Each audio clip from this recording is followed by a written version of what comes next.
The Who the Folk podcast is sponsored by Jewfolk Inc., which is hosting its first in-person fundraising event, Folkfest, on October 30th at Minnesota Hillel. From music and art to food and fun, Folkfest 22 will be a celebration for you. In order to celebrate the 10,000 Ways to be Jewish, Folkfest will have an array of activities, including fun for the family, hands-on crafts, and interesting speakers. The festival will culminate with a special acoustic solo concert from Minnesota's own Peter Himmelman. For more information and to buy your tickets, go to tcjewfolk.com/folkfest.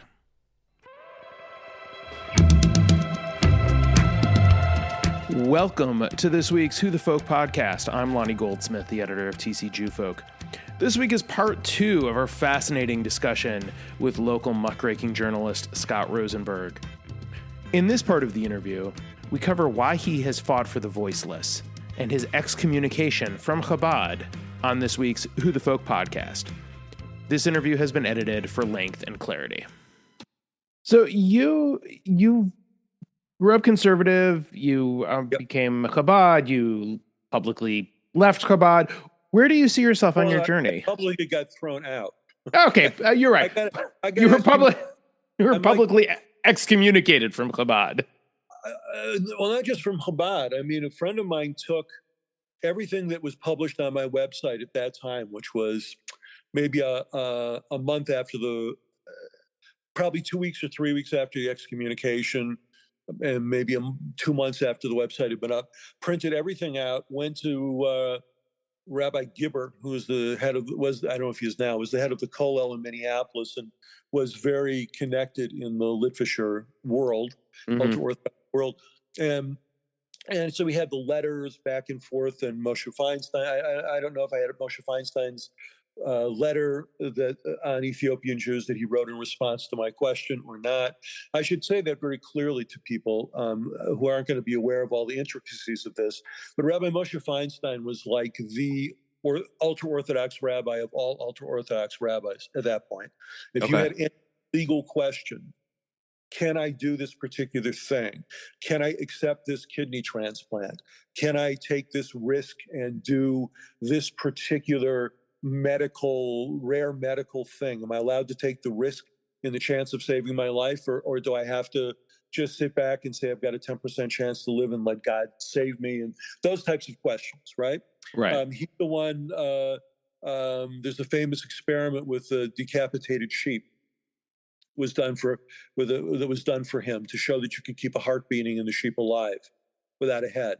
And that's why organ transplants were allowed.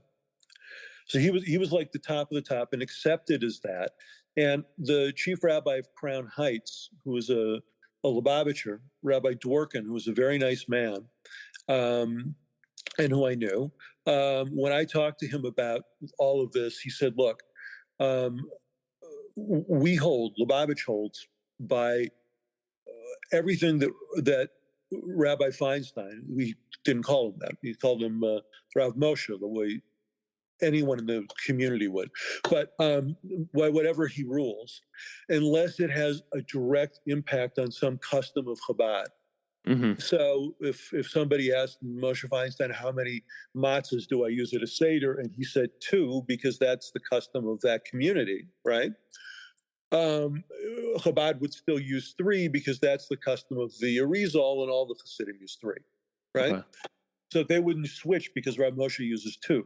But if Rav Moshe said that you can donate that organ, or you can accept that organ, or you can take that medical risk, or whatever the particular thing is, they 100% hold by him. And so Rabbi Dworkin said, you can see from this public letter that was printed a while back, and the number of people who signed it are Chabad rabbis, even though Chabad didn't officially sign it. But he said none of them would have signed without speaking to me, and I told every one of them to sign it, and I told them because Rav Moshe ruled, and we hold by Rav Moshe. And he promised me that was Chabad's position. And I believe he thought that's what Chabad's position was. But the Rebbe was the kind of guy that didn't tolerate dissent well. And if he didn't want something to be true, even though it was, and you were in his way, he could bring a whole hell of a lot of hurt down on you and could cause a tremendous amount of trouble. And he did that on several occasions to people, which is not well understood today, but he did awful, awful things that we don't have time to go through, I don't think, but terrible things. Yeah. And enough terrible that there was actually a press conference at 770 at Chabad International Headquarters that the Rebbe actually attended. And he sat there.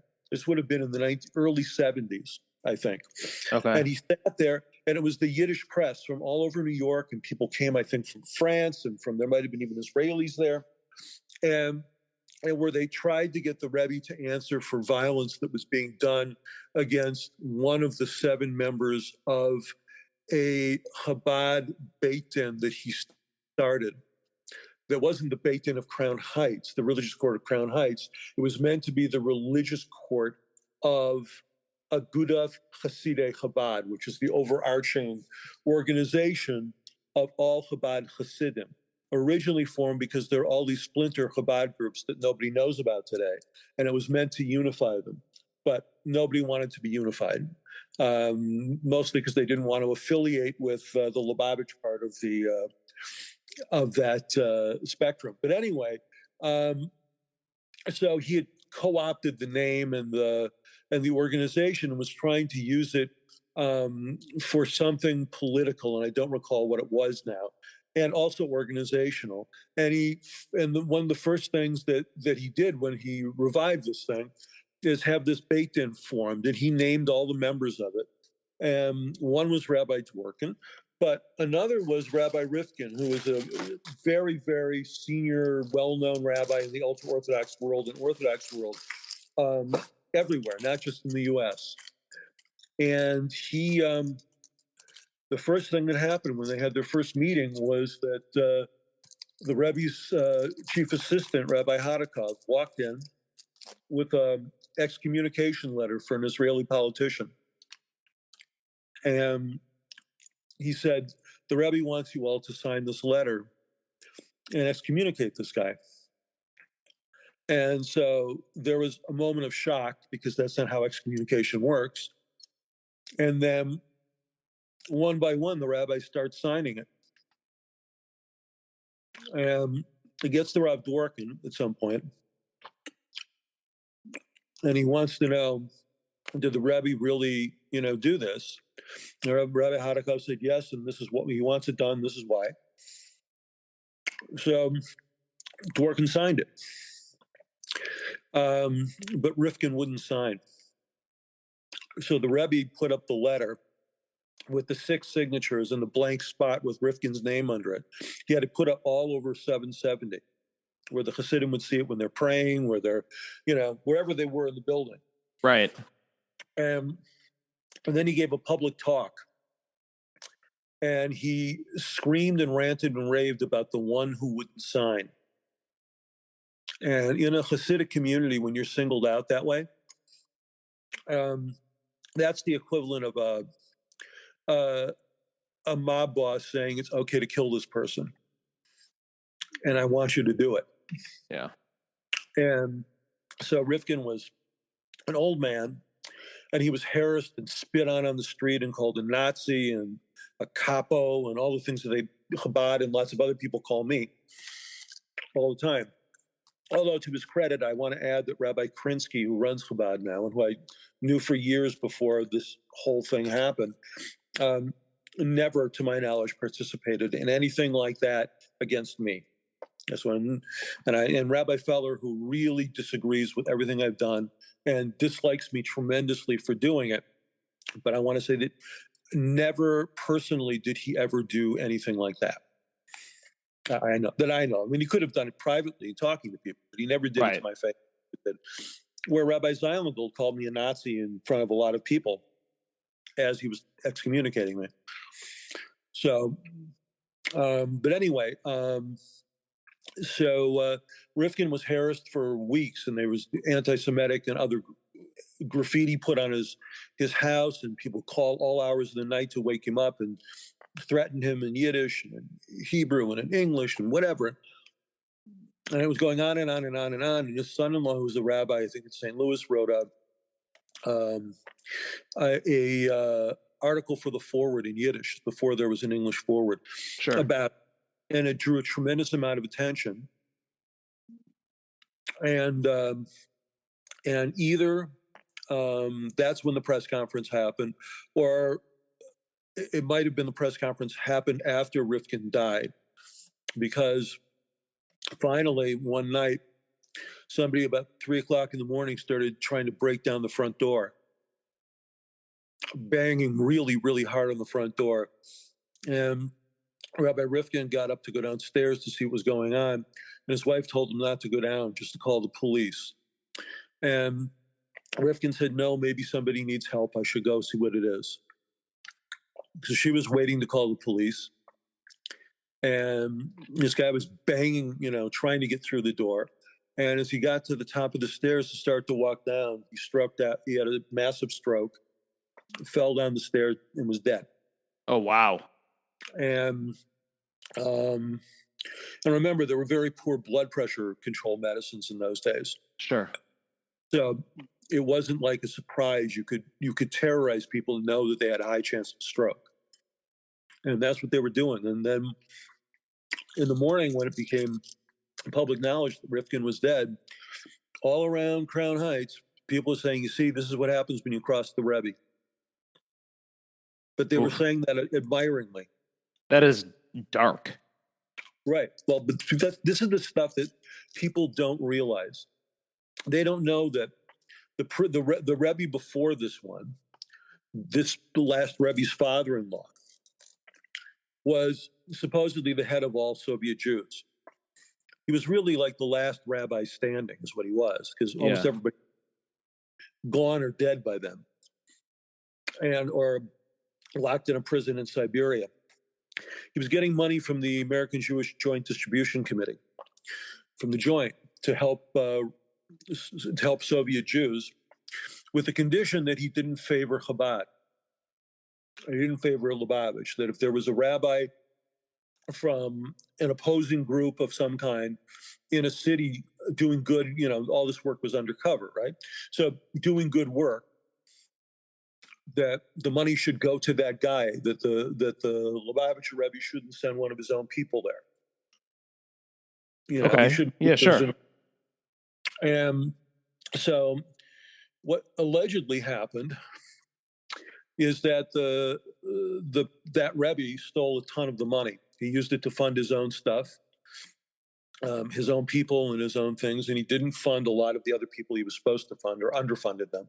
The Joint found out and was going to expose him publicly and stop funding him when that Rebbe was arrested by the Soviets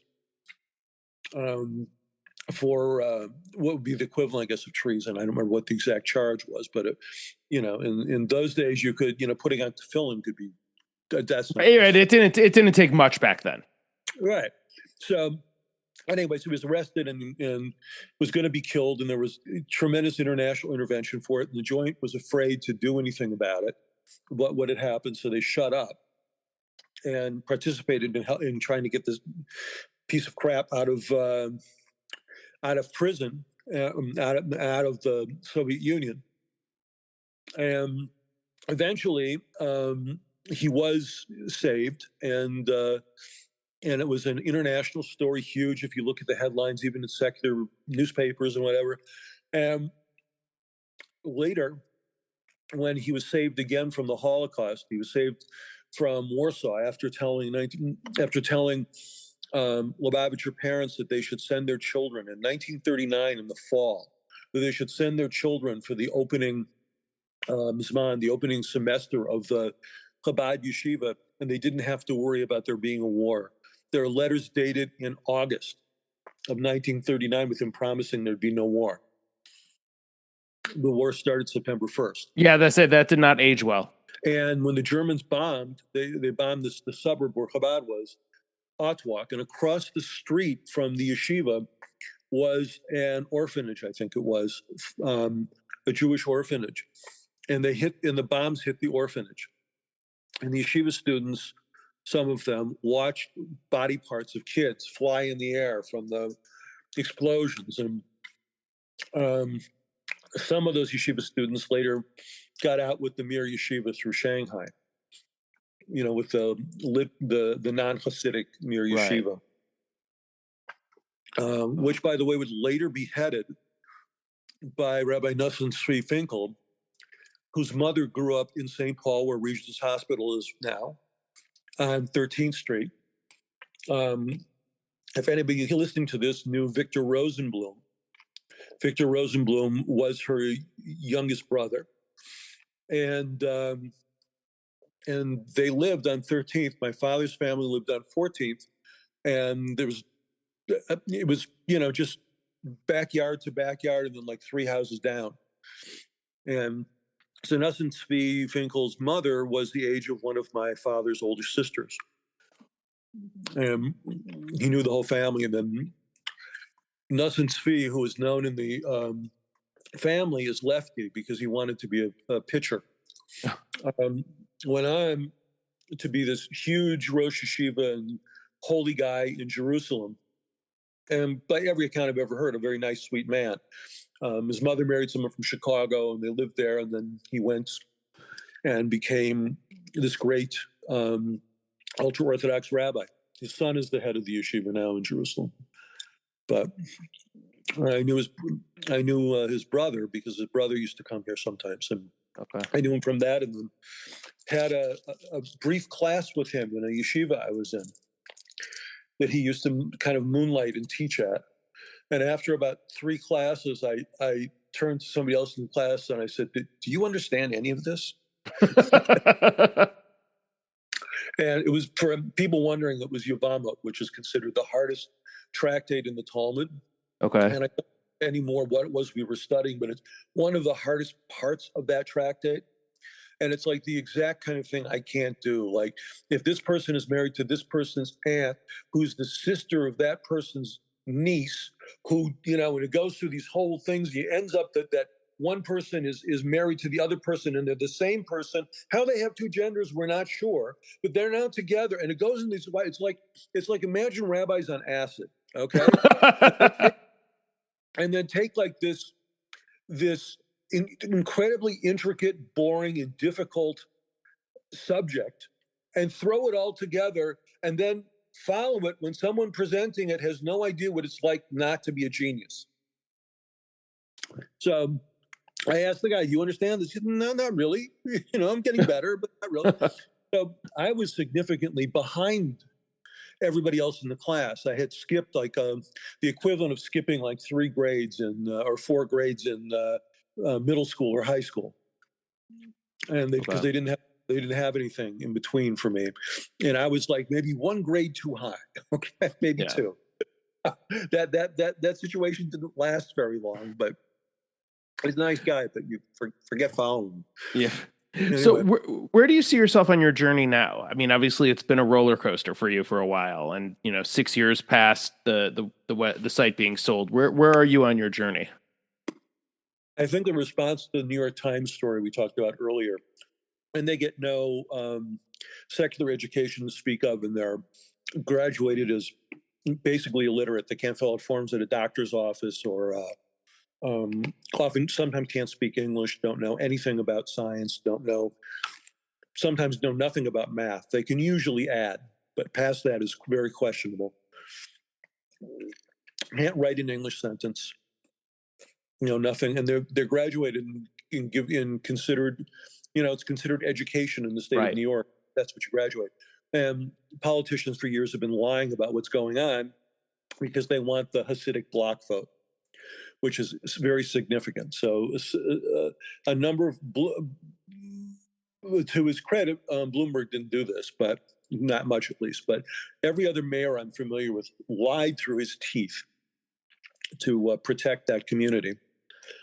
And this is also, by the way, if you hear about various things like measles outbreaks or hepatitis outbreaks or whatever, it's because these communities, they know nothing about any of this stuff, and they listen to the worst information you could possibly get, and they deny everything that the outsiders tell them.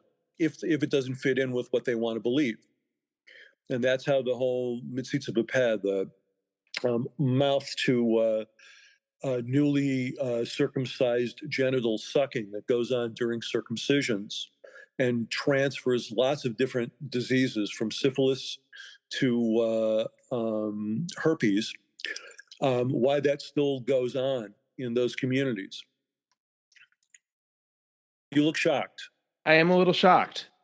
Yeah, well, it's, when you see a bris done here, generally what you will see is the mohel, after the foreskin is removed, will take either like a little sponge and kind of sponge up the blood, Yeah. or we'll put a little sterile glass tube over the baby's penis. We'll bend down for 1 second and suck. And this is a thing that was, but there were no glass tubes when this was invented, and people didn't use sponge. They put their mouth they put a little wine in their mouth, and then they put their mouth on the baby's penis, and they sucked, because in pre-modern medicine, everyone followed Galen, the Greek doctor from 2000 whatever years ago, so Galen had the theory of humors, of bodily humors. There are 4 humors, and I think one is green phlegm and one is black phlegm, the whole, this kind of stuff. Right. And so because of that theory, and this is what doctors were using into the early 1800s regularly everywhere, you had to move when someone had an infection, which they didn't understand as an infection. They just knew it was bad and you could die from it. So to prevent that, you had to stop the stasis of the blood. Because if you think about it, what does the blood do after circumcision? It coagulates, right? Right. So in their minds, they see blood going back to its natural state, which is a form of stasis, where it doesn't really move out of its area very much. So while we see it going throughout the whole body and much more like, a rushing river and rushing streams, right? Yeah. They see it much more as a contained level of stasis where there's movement, but it's not really coming from one part of the body to the other. And so they need to draw the blood from the furthest part of that part of the body to the end of the penis to prevent, they think, what we would today call an infection. Mm-hmm. Okay? So it makes perfect sense if you're following that type of medicine. It makes 0 sense if you know anything about science. Right. Right? So unfortunately, I forgot when he lived, but I think it was the Chida, was a Sephardic rabbi of stature, and he might have lived in Hebron or could have been in Turkey. I'm forgetting. It's terrible. Now probably turns out he's Ashkenazi and lived next door to me, and I don't remember anymore. But anyway, so I think it was the Chida. I wrote a whole thing on this, but I can't recall now. But anyway, I think he basically said that it was a Kabbalistic requirement to do this. Okay. He included it as part of the circumcision process itself, where nobody else does at that point. And the Hasidim looked at this, and because of how their understanding of everything works, they adopted it as being a mandatory part of circumcision.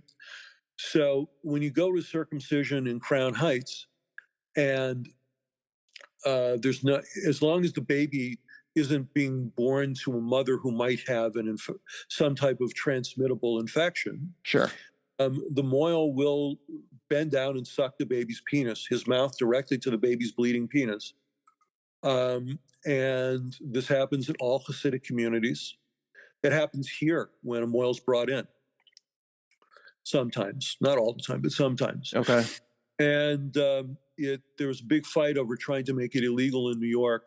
Babies died from it. The thought is that there's babies that died in Israel from it.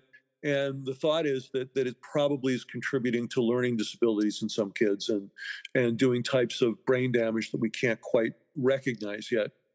But they won't stop doing it. They don't care about, they don't, I mean, it's not that they don't care about their kids, but it's an abstract thing. Okay.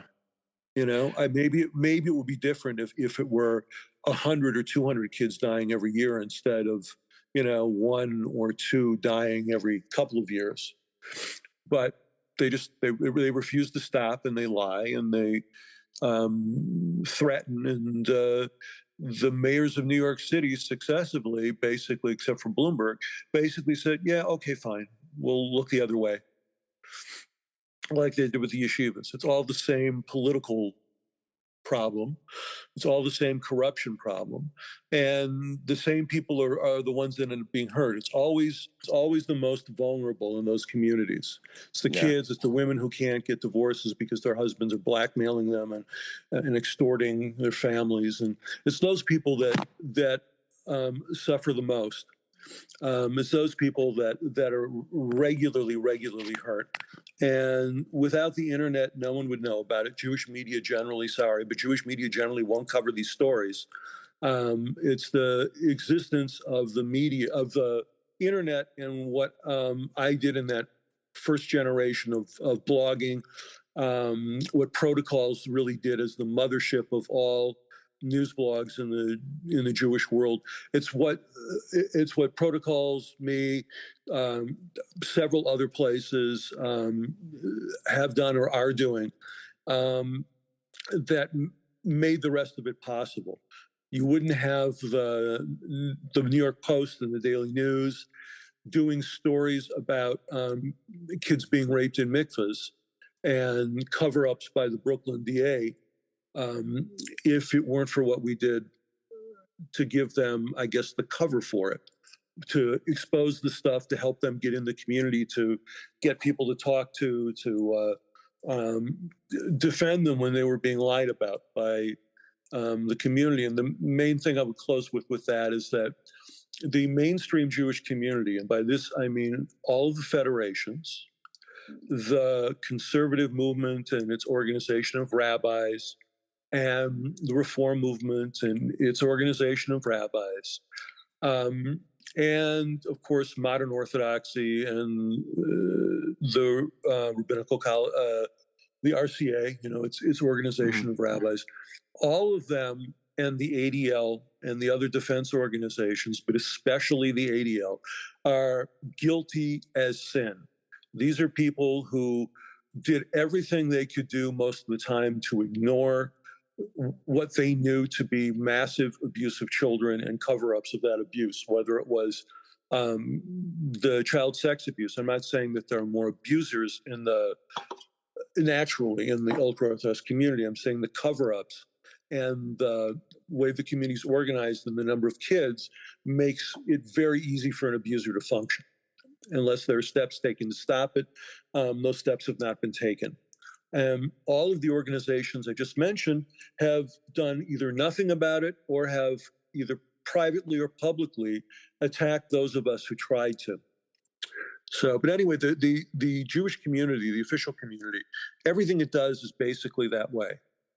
It doesn't really handle the problems. And then when somebody does handle the problems, it doesn't back that person unless it can take over what that person did and claim credit for it, which is what happened to the Soviet Jewry movement here, for example, if you know the history of that. Sure. And it's a bad thing, but that's what the Jewish community does. And when it comes to child sex abuse and things like that in the ultra-Orthodox community, not only did none of these people do anything to help those kids, a lot of them did a lot of really rotten things to try to hurt people like me, including telling people, allegedly at least, from the ADL, that I'm an anti-Semite, and encouraging people to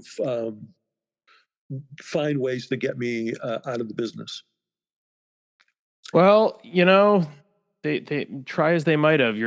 You're still here, still standing, still telling stories. So yeah, well, thankfully, thank God. I mean, it's not, but that's something that every activist I know, and I know dozens and dozens of them that worked on these issues, and this is what pisses them off the most.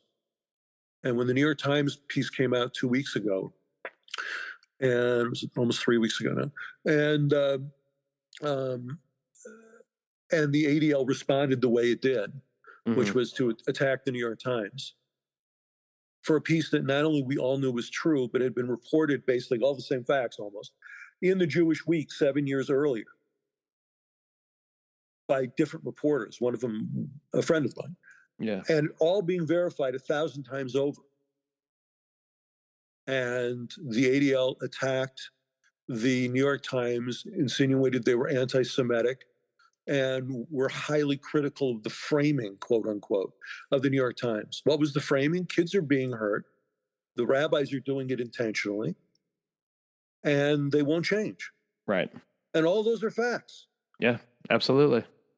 Absolutely.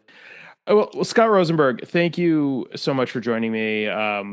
A fascinating journey that you've been on, and I appreciate you giving us as much time as you have to detail it all.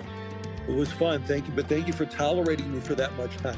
Of course, I really appreciate it. This stuff fascinates me, so I appreciate the time, and I appreciate all the work you put in being able to, give us all this information. This is important stuff. Thank you very much. The Who the Folk podcast is part of the Jew Folk Podcast Network, a product of Jew Folk Inc. Please subscribe, rate, and review the show wherever you get your podcasts. If you have suggestions for other podcast guests, please email them to me at editor@tcjewfolk.com. For our other shows, check out tcjewfolk.com/podcast.